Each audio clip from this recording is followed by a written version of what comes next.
Hello and welcome to another beehiiv growth webinar. We're super happy to have you here with us today. My name is EJ White. I'm the head of growth here at beehiiv. During this presentation, I may talk to my producer, who you guys can't see or hear, but he's in this room. His name's Tony. So we're excited today to be talking about deliverability, how you can maximize the impact of your newsletter, make sure it hits the inbox, make sure it hits people's primary inbox. We all know how frustrating it can be when you work so hard on a message and at best it goes to their main inbox, but short of that, it can be frustrating to put so much time and work into something and it goes to an updates tab or the promotions tab, or God forbid, the spam tab, spam folder. So we're going to be covering today how we can craft our newsletter strategy around avoiding those kind of alternative inboxes and making sure we get great placement within customers' main inbox. Okay, cool. Jumping into things, we got a lot to cover over the next 55 minutes. And so we'll just jump right into it. So if you've come to any of our previous webinars before, you'll know that we always start these sessions with laying the groundwork. So a lot of times, especially if you're starting out from zero, you may say, okay, what do I need to do first? And you may think, okay, great, I need to make sure that I'm hitting the inbox and making sure that like my deliverability is tightened up before I really start publishing. And that's actually not true. For all of these presentations that we do, all of these topics, before you're worried about deliverability, before you're worried about anything else, there's a couple different steps that you need to take to get your newsletter launched and operating properly. The first of those is understanding your audience. And so when you go to launch a newsletter, it's the same thing as launching any other kind of creative pursuit. You need to understand exactly who that audience is, understand your niche, understand who you're talking to, and basically build from there. So the example I like to use is that if I wanted to start a nutrition newsletter, I wouldn't just say I'm going to write about nutrition about every topic under the sun. That's not going to really inspire anyone because, of course, there's people who think that being a vegan is the best way to be healthy and that's the optimal nutrition. There's other people that adhere to a carnivore diet, which is the complete opposite, but they say this is the best way to be nutritious. And so there's a lot of people in the middle, but essentially if I just was going to write about all topics of nutrition, I'd end up alienating someone. And so we have to niche down. The example I like to use often that you've probably heard if you've joined these before is my girlfriend is a pescatarian, dairy-free and gluten-free, very restrictive way of eating, very narrow with what she can go out when we go out to eat and whatnot. But when we meet somebody, when we're socializing, who also adheres to that way of eating, there's like this instant camaraderie. There's this like the understanding that they have with each other because they both understand the challenges that come with adhering to that way of eating. And that's a very specific, very narrow scope. But if I were to write a newsletter on nutrition, it could be the perfect topic because anybody who has that kind of way of eating, who has those restrictions, is going to instantly recognize the challenges and everything that are presented. And as a writer, I know exactly what I should write about. I know exactly what the challenges faced by these people. So I might even niche down further. I might say, okay, we're going to target young urban men who have this way of eating. So people who are in cities, maybe 22 to 30, who are going to be, this is where learning about that user and really narrowing your audience. If I'm targeting that person, what are they doing? They're going to the gym. They're working most likely some sort of knowledge job. They may be working from home. They may be going out and socializing. They may be dating. And so all of these things provide little clues and things that we could write about. So we could say how to, in this nutrition theme, it's like how to ensure that you can go out on a good date and make sure that you can adhere to that way of eating. Like these are things that are going to be relevant to that audience. And when you write about them, they're going to be instantly recognizable. When you do your marketing, when you do your advertising, you can create ads and stuff like that that are going to speak very narrowly to this person, this group of people. And that's how you start building your authority. That's how you really get started. So that example covers a lot of these different kind of bullet points. Really understanding your audience deeply is the foundation to everything. Understanding your niche content, understand where you exist in the world of content, and going deep and not wide. And that means really focus. And before you maybe expand who your audience is, ensure that you really have that base of support. In that example, maybe I target young urban men, create a very vibrant, successful newsletter in that way, and then say, okay, we're going to launch a sister publication that's targeted to the same people, but maybe for women. And so then they could share it with the women in their lives. You automatically have that core of growth, and then you have a growth engine that's powering you up. The entire goal here is to reach what we call content market fit, which is not different than what a startup might go through trying to find content market or product market fit. But with content market fit, the goal is to really refine and focus that content until you start to really see that organic growth happening without you necessarily having to fight and do hand-to-hand combat for every subscriber. So you'll know you really have that when your audience starts sharing it with their with their coworkers, with their friends, with their family, without you having to necessarily implore them to or beg them to.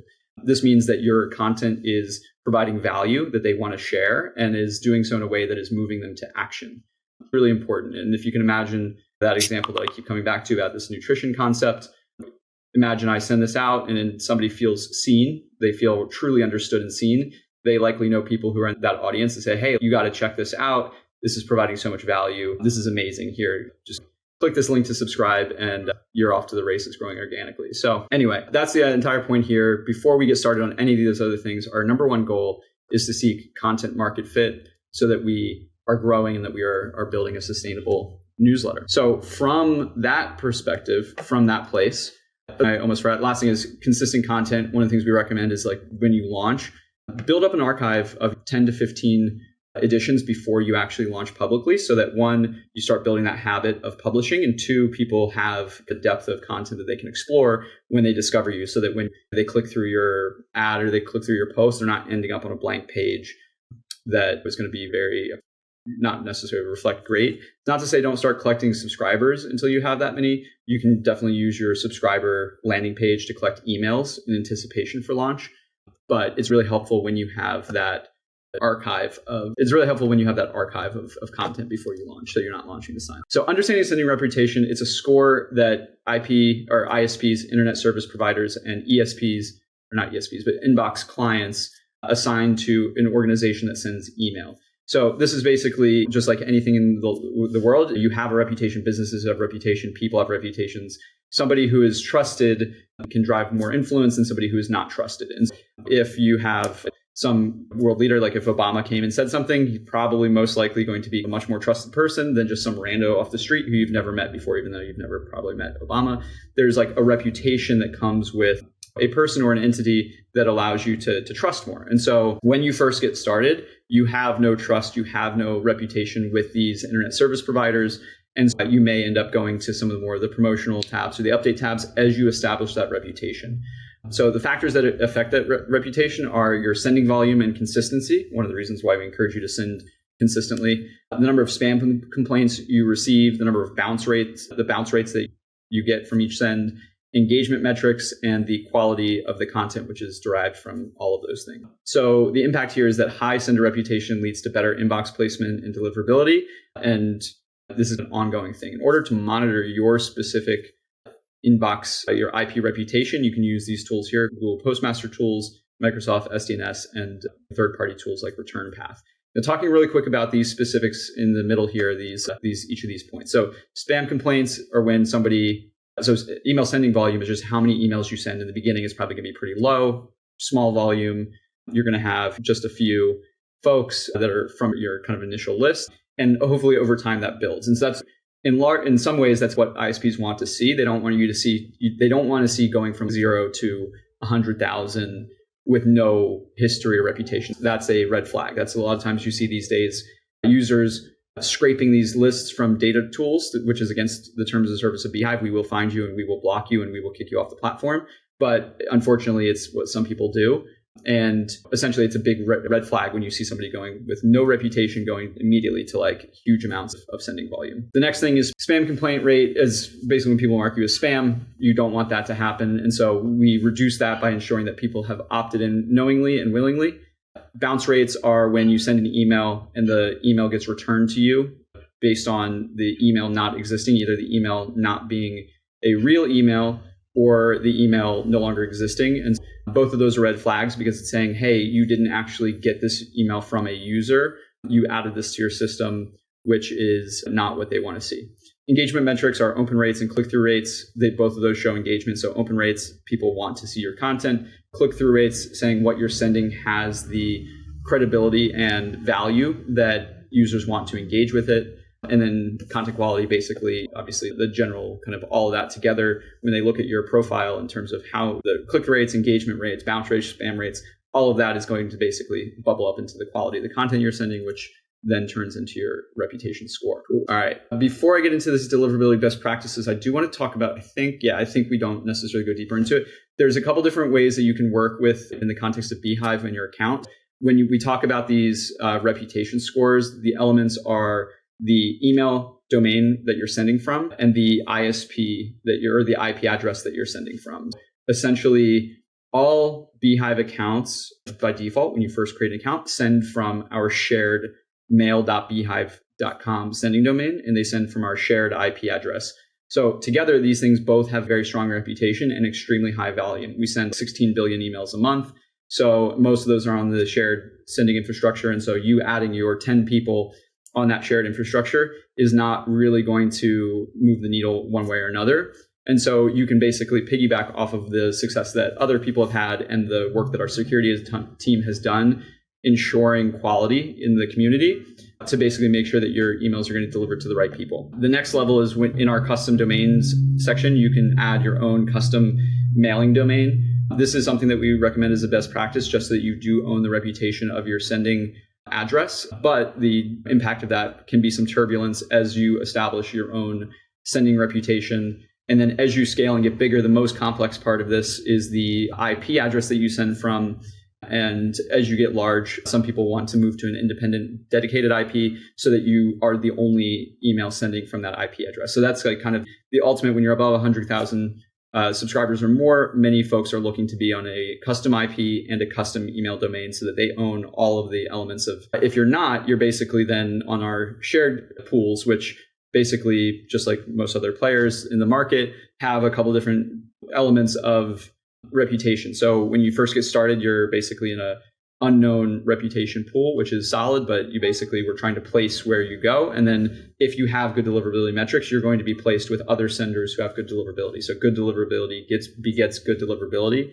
And so it really helps you to ensure that you're, one, only sending the people that you opt in, two, driving strong engagement, and three, cleaning your list on an ongoing basis. And we'll get into all of those things as we move forward. Deliverability best practices. One, authenticate your email. beehiiv does this for you automatically. Every email that comes into the beehiiv system through our users like you is verified using best practice, very trusted third-party tools to ensure that those email addresses are deliverable and that they're real. And so that means that when you send, you're going to have minimal bounce rates. Those bounce rates are going to really come from people who might have maybe moved jobs or closed their email accounts. They're not going to come from fake, not real email accounts. Second is maintaining your clean list. So when we talk about clean email lists, one, obviously the kind of table stakes is ensuring that these lists are real subscribers who opted in. But beyond that, it's continuously monitoring your list and making sure that you're culling or cleaning the users who are no longer engaged with your content. And depending on how often you send, we have a couple different best practices or recommendations around what those criteria are. But if you're sending weekly, for example, you might have a filter that says, okay, when somebody doesn't open or click on an email in the last 30 days, or the last 60 days, we're going to enter them into an automation that asks if they want to remain subscribed and give them the choice to actively stay subscribed. So usually what we'll do is say, hey, you have to click this button if you want to stay subscribed, which means that they're going to actually have to take an action in order to stay on your list. But what that does is make sure that the only people that are on your list are the ones that are opening, actively engaging, and helping your reputation score. Personalization of content can be really helpful in two different ways. One, there's conjecture that personalized content actually objectively helps your kind of deliverability placement, in that the email service providers can see that the content is not just like one size fits all for everybody receiving it. But more importantly, the personalization of emails drives higher engagement and more interaction with your subscribers, which then can lead to, as we talked about before in the previous slide, better engagement, better performance of your reputation. Again, beehiiv really does a lot of this in terms of optimizing the email design for desktop or mobile, but there's a couple of things that go into this. One, making sure that your emails, if you are using a tool that is not beehiiv, that they're optimized for mobile reading, so that when you open on a phone, it's going to look mobile native. If you open on a desktop, it's going to look proper.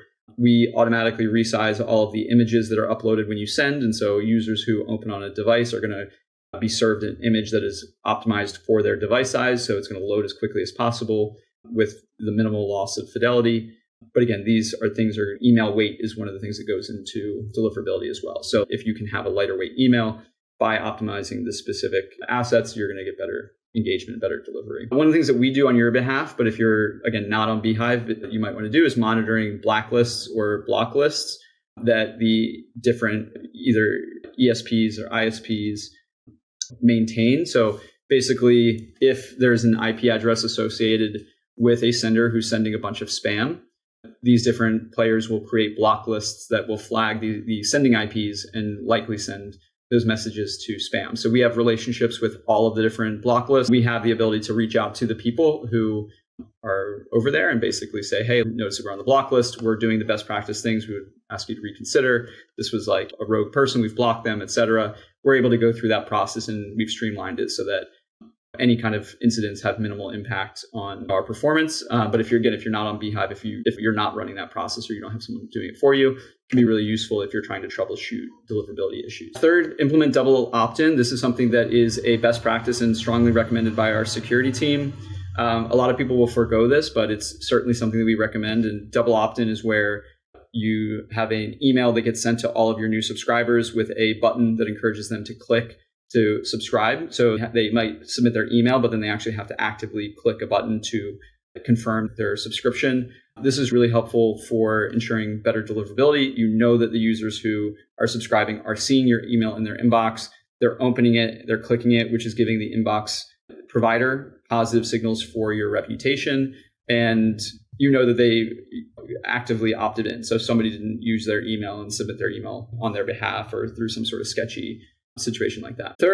Lastly, segmenting your audience can be really helpful as you grow your list to make sure that you are sending the proper and just like most relevant communications possible. So one thing that we see a lot of people do, especially those who send a daily email, is they might create a preference where they can, instead of having users maybe unsubscribe or just ignore their emails, they can allow them to use preferences to scale back the frequency at which they receive emails from maybe daily to weekly or so forth. So that can be something really helpful for ensuring that you're only sending to the people, the most relevant information to the right people. Cool. So talking about ethical list building, your newsletter will benefit by focusing on quality over quantity every single time.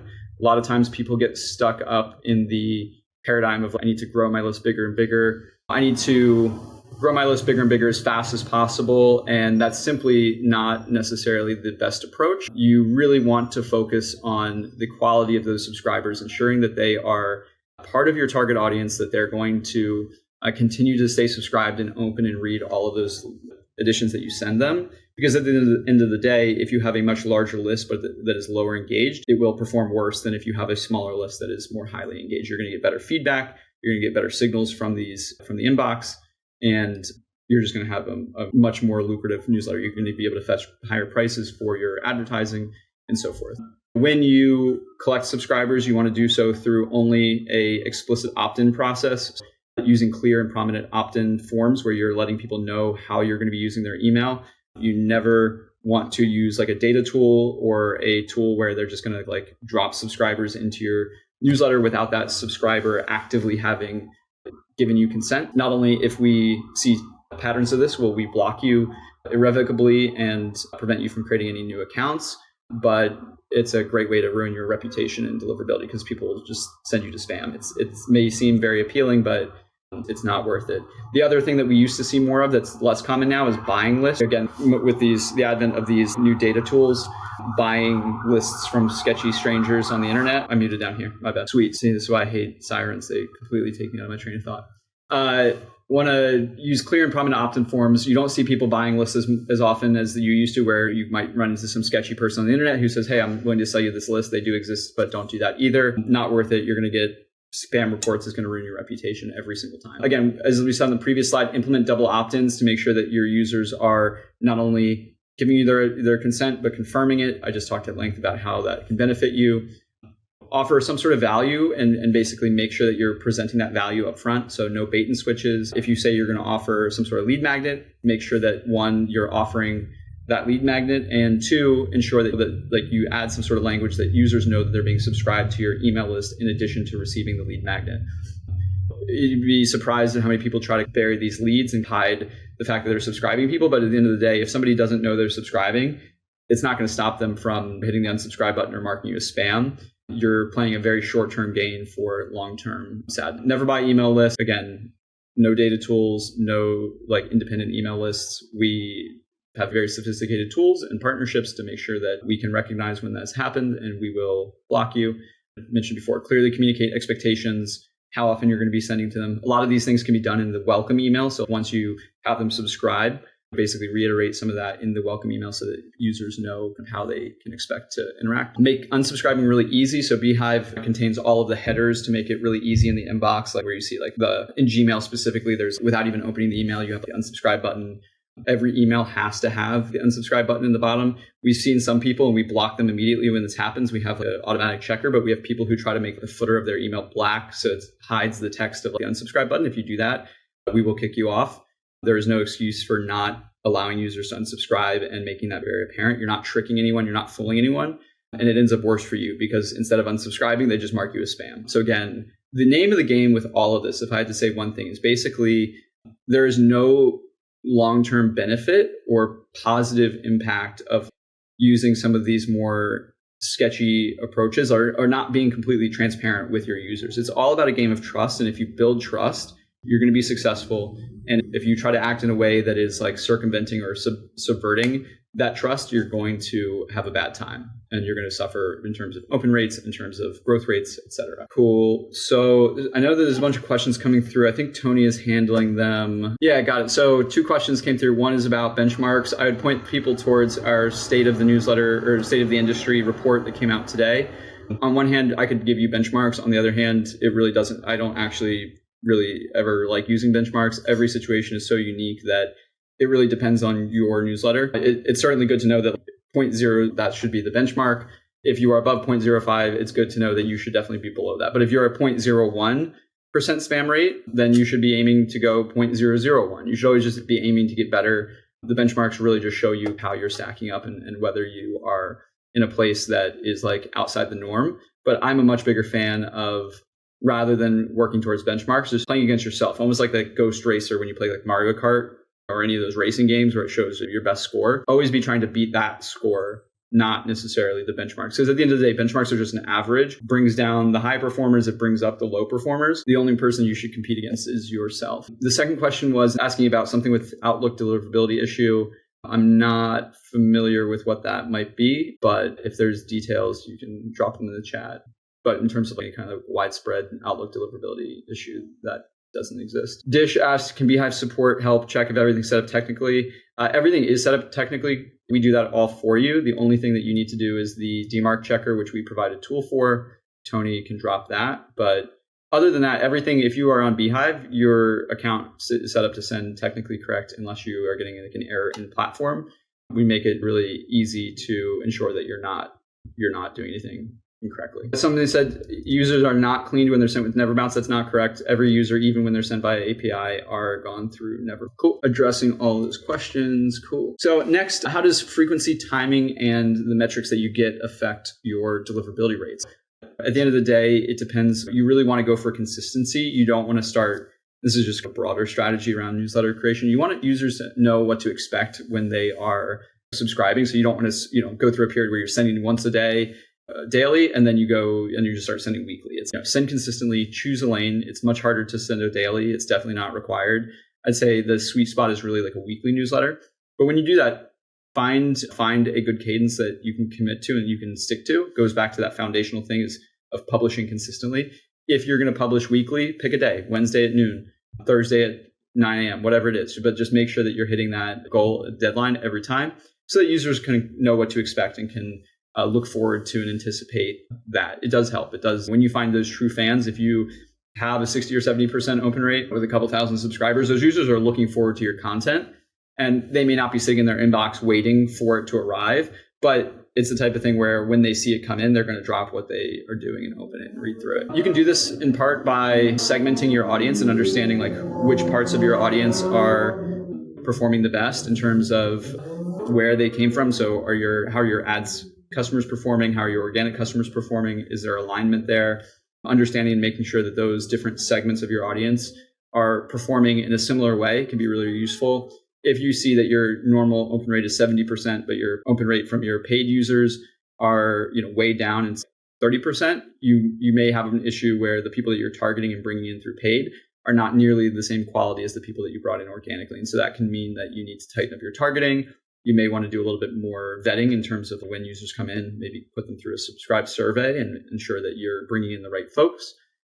But you can use segmentation to understand those engagement levels and through the preference center, request people's preferences. Yeah. So as far as timing goes, there's not one good time to send. It really 100% depends on your audience. If you're writing to finance folks who are working 9 to 9, then you may want to send early in the morning, before when they're first waking up, before they hit the gym. If you're sending to housewives who are taking the kids to school and then hitting a lull in their day at 10:30, if that's the case, then you may want to send at 10:30. It really depends on your audience, but you can understand when that is by testing different send times and monitoring your engagement rates. When you do this, you also obviously want to consider the time zones that you're sending from. So you can see within beehiiv what countries your users are from. You can see what cities they're from and what regions. And so if you find that maybe you're East Coast, but all of your best subscribers are West Coast, you may want to shift your strategy so that you're sending to align with your West Coast users.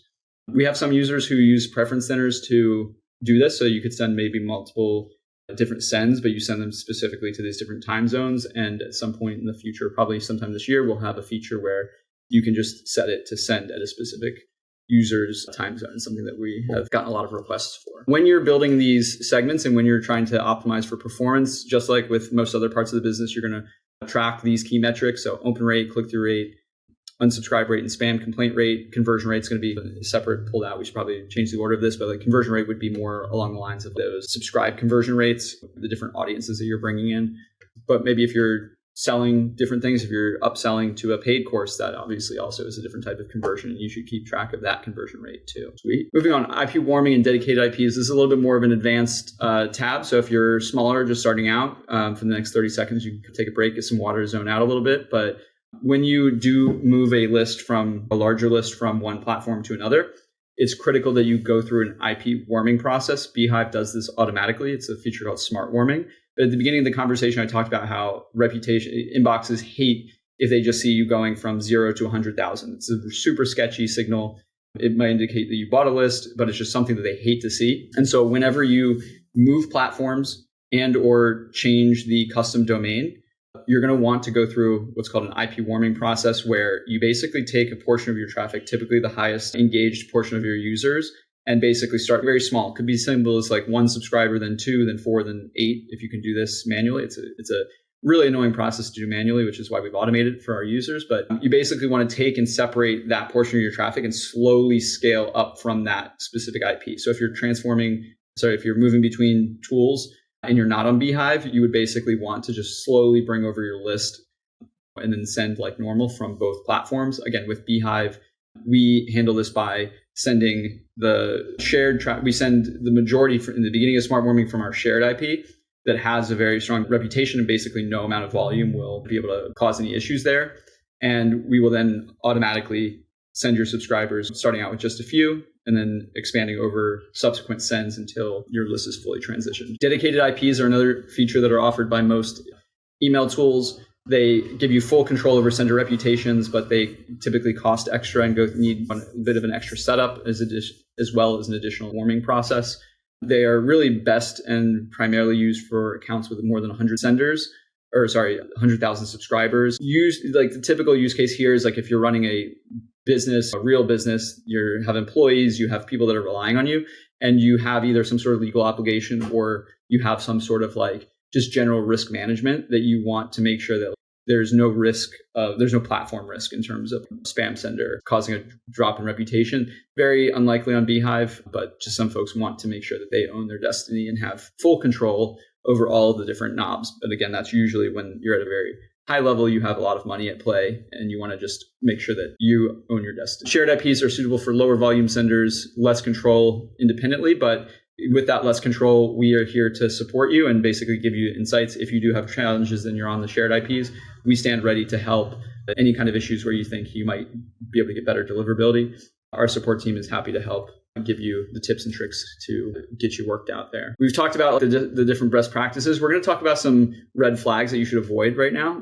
Deliverability red flags, things like spam trigger words. So you can look up, I don't have this handy, but there's plenty of lists out on the web that cover spam trigger words. And so literally email inbox like spam filters will look for specific words. My favorite story of this, I was working with a client who was generally his email was doing really well, but his welcome email was like 4 or 5% open rate, which is pretty usually incredibly indicative of spam. If it's like less than 10%, you're pretty much guaranteed that you're going to spam. And so I was like, this is really strange though, because most of his other newsletters are not going to spam. Like his regular ones had a 40% open rate, but it was just his welcome email. And I was like trying to figure it out, couldn't figure it out.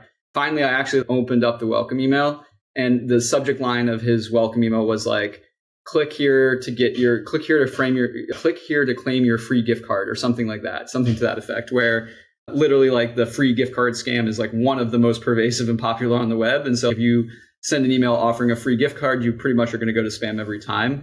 And as soon as we changed that to be like, I was like, dude, like you can't do that. That's going to send you to spam every single time. He changed it, and literally overnight, the welcome email was back to the typical like percent. But it's not just words. It's also excessive exclamation points, all caps, anything that would be meant to grab attention just for the sake of grabbing attention rather than the actual content itself. Large emails that are very heavy or contain attachments. We don't provide the ability to attach files in our emails. We basically have a feature where you can attach a file, where it's like you can have somebody download it, but what that's going to do is just take them to a link to download it. We don't actually send attachments because that is a huge flag for inboxes. They don't want people clicking on random attachments that could potentially like download some sort of JavaScript to their computer and give them some sort of virus. If you have the ability to send attachments manually, don't do that.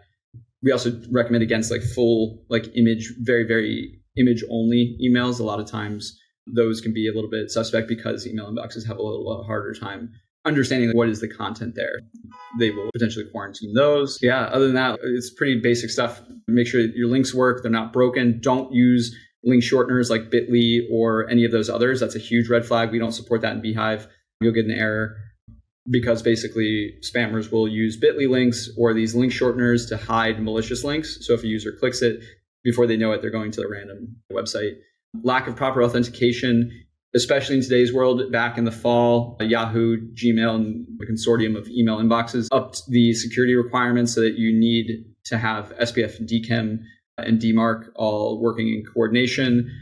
When you create an account with beehiiv, just if you're on the shared IP, we handle all the SPF, DKIM, and DMARC stuff. If you do set up a custom domain, again, we handle SPF and DKIM. We give you those records.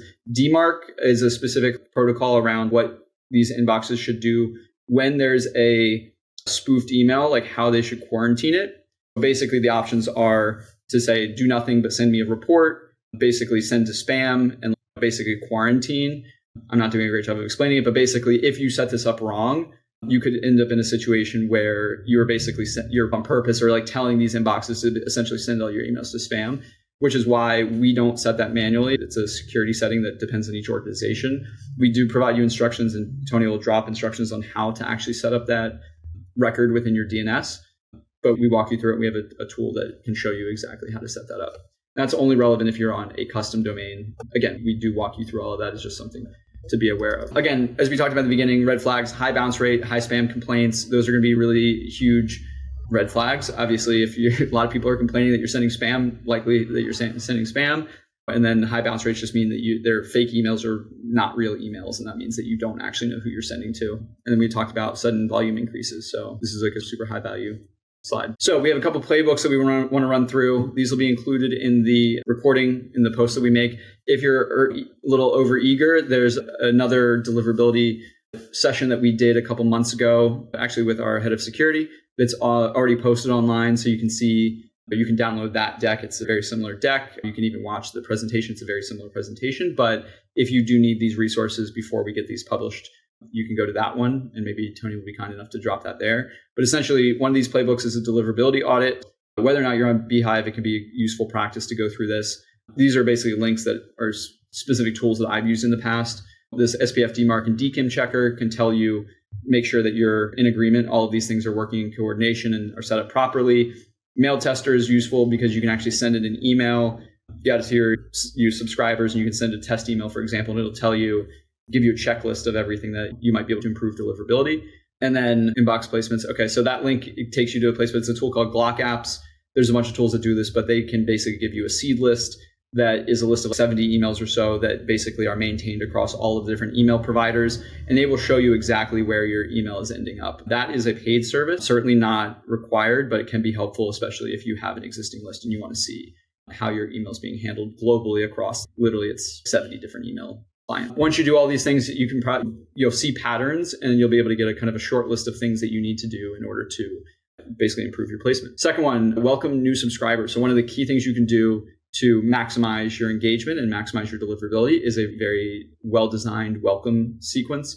So when somebody subscribes, immediately send them a welcome email. And you can do this whether you're on the paid plan through automations or if you're on our free plan through the basic welcome email that we provide everyone. But you're going to want to say, obviously, thank you for subscribing. But you're going to want to go through a couple of things. You're going to want to ask users to save you to their contacts. That's a big positive trust signal. If they drag you to the contact book or save as a contact. The second thing you can do is request that they reply. And this is something that some people do to say, hey, like, how did you discover my newsletter? Or our CEO, Tyler, runs a very successful newsletter. He asks, what would you like to look back in a year from now and have achieved? And he uses the answer to that to basically get people to respond and tell him, and he keeps track of it.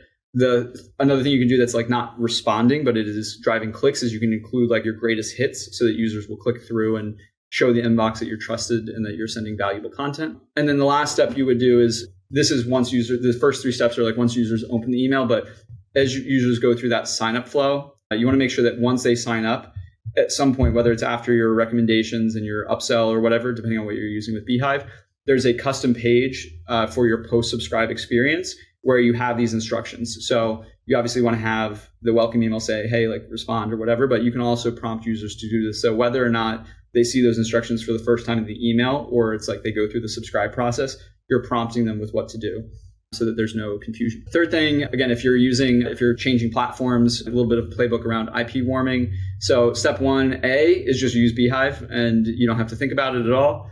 Step 1B is if you're not using beehiiv, coming or leaving or moving between two non-beehiiv accounts. So you're going to define your audience of most engaged users. This can be users who have opened a certain number of emails in the last 6 months. So if you're sending weekly, 6 months is roughly 26 weeks. So you could say people who have opened 20 out of the last 26 emails, or in the last month have opened 4 emails, or in the last whatever. You can do percentages as well. You're going to create that list or that segment of your most engaged users. And from that list, you're going to start moving over a small number of them. So maybe you move over 5 or 10 to begin with. And then the next time you send, you're going to move over double that amount. So if you bring over 5, next time you're going to bring over 10, then 20, then 40, then 60. And so as you do that, you're going to do that until your entire engaged list is done. And then you're going to continue that process with the rest of your list. When you transition platforms, it's also a prime time to review for engagement to make sure that when you move platforms, you're only bringing the most engaged users over, so that when you start fresh with that new reputation, if you were originally getting a 40% open rate, you might be able to come over and only bring your most engaged users. And then maybe you can start off with a 60 or 70% open rate, which is one, going to get you way better deliverability and be more sustainable long-term, and provide better signals for you in terms of feedback, give you better signals for advertisers and so forth. Cool. Last, I think we're finished. It's time for the AMA. While Tony finds those questions that might have been dropped in the chat. Great. So just got word from Tony. So he's pulling those up. While he gets those ready, I'm just going to give a quick plug for our community. If this was helpful today, I really recommend joining the beehiiv Slack community. This is a free perk of any of our paid plans. So when you upgrade, you can email with a link to Slack to invite you. 3,500 plus active paying newsletter publishers, people who are committed to building their businesses, building their newsletters. If this was useful, basically the Slack channel is like this, but 24/7, 365, doesn't turn off, hundreds of messages across like 20 different channels a day. Things like how to monetize, how to grow, how to do better design, trading cross recommendations and cross promotions. It's like literally anything you can imagine. Email 101, deliverability stuff, product feedback, all kinds of stuff. And yeah, there's that. So thank you so much for spending your time. Let me hop back to these questions. We got them ready, and so I can go through and answer them. So we got some here. Starting from the top, if I have 2 newsletters, different niches on my beehiiv account, if one performs worse, less opens, clicks, or spam complaints than the other newsletter, will it pull down the reputation of the good one? No. Within beehiiv, all of your publications are totally separate. The only similarity in that case is that you are able to just click a button and toggle between the two in the top left corner. But when you run multiple newsletters on beehiiv, unless you've literally set them up to have the same sending address and everything, and the same, like if they're on the shared IP, they'll both be sending from the same IP, unless you have them literally sending from the same sending domain, which I actually don't think you can do with two separate publications. I think you'd get an error. Maybe you wouldn't, but either way, unless the sending address and you're on the shared IP, they're going to be totally separate because that reputation will be completely separate. The second question, I've got a custom domain and set up DMARC, and now get dozens of DMARC emails a week. How do other emails set this up to avoid getting spammed? I route them to my hiiv domain, but it's annoying. That's one of the settings of the DMARC, is like how you want to be notified of like the quarantines. And what I would do is if those are annoying and you don't want to review them, you can create a filter. Pretty much every email inbox allows you to create like filters, and you can just say, hey, like emails that contain the subject line, mark them as read, automatically archive them so you don't see them. The other thing I think you can do, and maybe this is part of like our documentation, I believe you can change the settings around like when you're notified. I believe that's one of the settings of DMARC, is like how you want to be, like how email inboxes should handle when they receive these issues. Do they ignore them? Do they send you an email? Do they batch them? Or do they send one for every single one? I'm less familiar with DMARC, the ins and outs, but I think we can probably rustle up some documentation that's going to show you how you can change the actual settings themselves to prevent those emails. Okay, emails keep getting into promotion tab, even though open rate is over 40. So what I would look here is if your open rate is over 40%, that's really good. The average open rate out there is about 20% across all platforms. On beehiiv, I haven't seen our 2025 report, but it's somewhere in the 30s. So 40% is certainly above average, which means that it's definitely not going to promotions for most of your users. In today's world, every email inbox is customized to the specific user. So something that goes to updates tab for you may go to the main inbox for me, or something that goes to the main inbox for Tony might go to my promotions tab. It's completely dependent on the independent behavior of the user. And so that's the first thing. So just because you may see it going to promotions tab because you're on your subscriber list and you're sending it, does not mean it's going to promotions for all of your users. The second thing to do would be that playbook around the welcome series. If you promote that process to your users, you can more confidently be sure that's going to happen less and less, because you're being marked as a trusted sender. You're being marked as somebody who's sending valuable content because they're clicking and responding to your email itself. Those are two things that I would do there. Can you share a deliverability percentage and benchmark? So when we talk about deliverability, this kind of trips people up sometimes. So when we talk about deliverability, there's a couple different metrics. There's inbox placement rate, which is basically like the rate at which your email goes to the main inbox. This is highly dependent on the platform you're using. It's really hard to like assess, and it's usually very much on like an individual basis. When people say deliverability, one of the things that it technically means is like, how often does your email actually make it to the user's inbox? And the benchmarks there are like, you should be hitting like 99% of the emails that you send, 99% plus, like 99.5, 99.7% of the emails that you send should actually be being delivered, which is like the technical deliverability rate. Most people, when they talk about the topic of deliverability, mean more inbox placement or open rate and that sort of things. If we're talking about open rate, again, I would point you to our 2025 report. Maybe Tony has this number handy, but I think it's somewhere in the mid 30s, which at least for beehiiv platform, which I'm pretty sure is like pretty standard with like newsletter specific platforms. Email marketing overall is I think 19%. Last time I saw from MailChimp. And it really depends. Again, if you have a smaller newsletter, sub 1,000, there's really no reason why you shouldn't be hitting like 70, 60, 70%. Like the smaller your newsletter is, the more targeted and niche it should be, until you start really growing and bringing on those like people who are maybe less within your niche. And so when you're starting out, again, if you're below 1,000, you should have a very high open rate. A 40% open rate, that's really solid. It's a really good baseline to be at as you scale. So if your open rate is like over 40% and you're at 10,000 plus subscribers, you're killing it. You're winning life. And that's really fantastic. If you're at 100 subscribers and your open rate's 40%, you may want to look into why those initial people aren't opening your emails. Sometimes it's purely because the work you've done with that few subscribers is you've just signed up all of your family and friends. And so they're not really actually part of your target audience. They're just people that were like, sure, I'll sign up for your newsletter, but aren't necessarily invested in engaging. How to preview test email for an inbox that's on dark mode, ABK preview background that's white. So that's a good question. Unfortunately, the inbox tools like Google don't give us any kind of SDK or tools in order to design and develop for dark mode. I believe that there's tools out there that you can preview. We don't provide those internally with beehiiv quite yet. Maybe there's something that Tony can grab. I do know that's something that we get questions from time to time. The answer, unfortunately, is I think the reason why we haven't done it is because there's just not any way to design around it. There's no way for us to say, hey, like when it's dark mode, show these colors, and when it's not dark mode, show these other colors. So it's really not really relevant. It's create a good design that's going to be seen normally, and then hopefully, again, it shows up normally. But if you do want to just be aware of what it's going to look like when people open on dark mode, maybe we can grab you a testing tool. One more slightly related question. I tested my first email and I got below the recommended kilobyte size to be clipped. When I tested it in my inbox, it didn't clip. But when the real email went out, it clipped 2/3 of the way through for almost everyone. Interesting. I will feed that back to our product team. I'm literally going to copy and paste that to our feedback channel. I apologize for that happening, but our engineering team is now aware of it. Cool. All right. Our engineering team has collected that feedback and we will work on figuring out what happened there.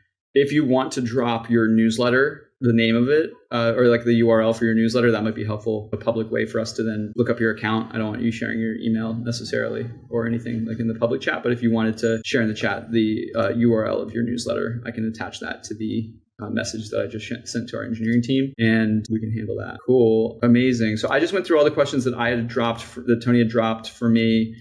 We are at 2 minutes past, so I appreciate everyone sticking with me 2 minutes over. You guys are the reasons why we do this. It keeps us awake, gets us out of bed every day, keeps us building the best platform on the market. And just like you just saw with dropping that feedback into our channel, we thrive on the feedback. We thrive on knowing exactly what it is that our users need to be successful. So keep that feedback coming.